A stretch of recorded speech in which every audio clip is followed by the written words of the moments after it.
Mon épouse. Ton épouse. Mon épouse.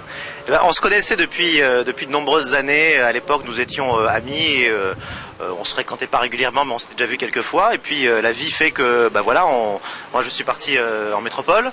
Elle est restée ici. Et puis chacun de notre côté, les vies se sont un petit peu éparpillées. Elle s'est retrouvée seule avec sa petite fille. Moi, je me suis retrouvé de mon côté seul. Je suis rentré à La Réunion.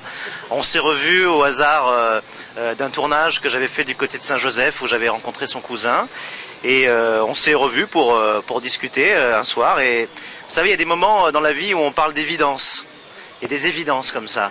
Et quand vous rencontrez quelqu'un et que vous vous dites, j'ai l'impression, c'est même pas que j'ai l'impression, c'est que je suis persuadé que je vais faire ma vie avec, qu'on va se marier, qu'on va avoir des enfants. Ça fait partie, voilà, de l'évidence. Mais comme on dit souvent à nos amis, nous qui nous demandent, mais pourquoi ça a été si vite, on leur dit, vous savez, le chocolat, on adore ça, mais quelqu'un qui n'en a jamais mangé, on ne peut pas lui expliquer quel goût ça a. Il faut le goûter. Et ben, nous, notre histoire, c'est un petit peu ça. C'est un petit peu un carreau de chocolat. On l'a goûté, on s'est tout de suite dit, encore. 1997, un 14 février. En fait, on se connaissait bien avant, mais on s'était dit oui le 14 février. Alors j'allais te dire que je n'allais pas raconter cela parce que c'était dans un bar. Donc on va vite passer. On va passer aux autres questions, d'accord? En fait c'était ma voisine et je ne le savais même pas. Elle habitait juste à côté de chez moi. Et puis 10 ans plus tard on a eu l'occasion de se retrouver. Et j'ai appris que c'était ma voisine. J'ai enfin connu son prénom. Et voilà, ça se passe très bien. C'est incroyable.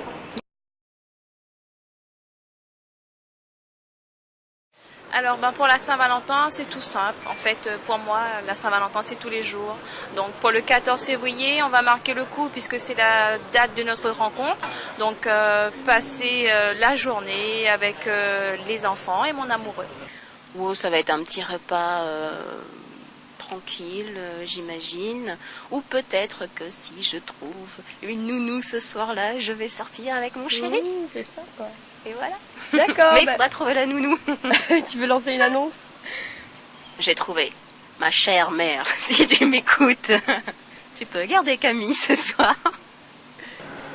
Un maximum de choses pour que cette soirée reste inoubliable.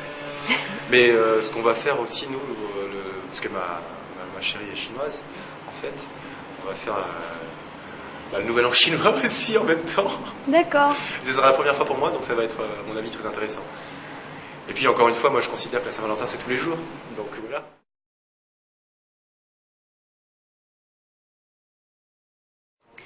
Alors une grande folie qu'on ait faite pour moi apparemment, il n'y a pas très très longtemps, il y a quelques mois. Je suis dans une situation qui n'est pas évidente. Je vis un amour assez exceptionnel à distance.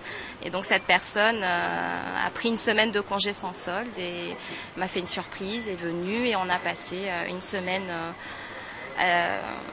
authentique, on va dire, ensemble à Paris. Très court mais parfaite. En fait, il ne fait pas vraiment de folie, moi, il fait plutôt des petits extras tout au long de l'année.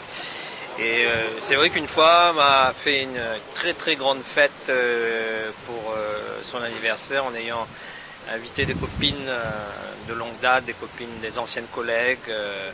Et on avait fait ça dans un restaurant. Et vraiment, c'était super parce que le secret a été gardé en permanence et on a eu la complicité de tous les autres autour, de toutes ses amis, tous ses collègues, tout son monde de camarades, son monde d'allons.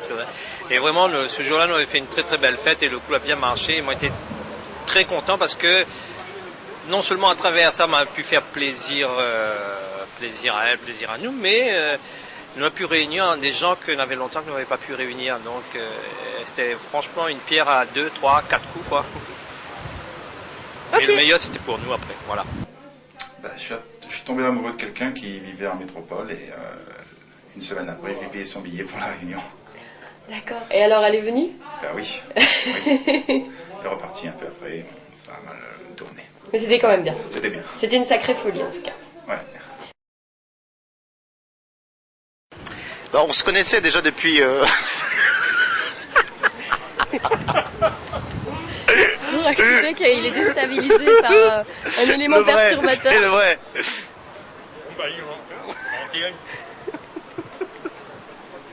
Alors monsieur, comment est-ce que vous avez rencontré votre compagne la première fois? Ah, elle habite chez moi. Il me dit, ah, ça, où alors? Il me dit, oui, il y a longtemps que c'est cher. Il me dit, ben, il tombe bien, moi aussi, je me rends là-haut. Alors, arrête, c'est une autre de où alors? Et la première Saint-Valentin, monsieur, ça s'est passé comment?